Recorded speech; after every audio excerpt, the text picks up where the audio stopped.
Hey, Jonesy again from XiP 3D Support, and I'm here with some quick and dirty tips on how to wash your prints.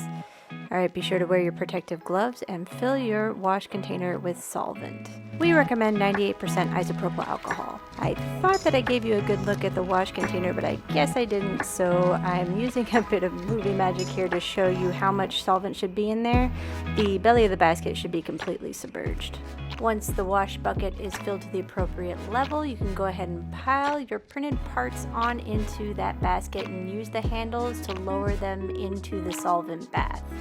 Use those same handles to agitate the parts within the bath. For most materials, it takes about 2 minutes worth of hand agitation within the solvent bath to get them sufficiently cleaned.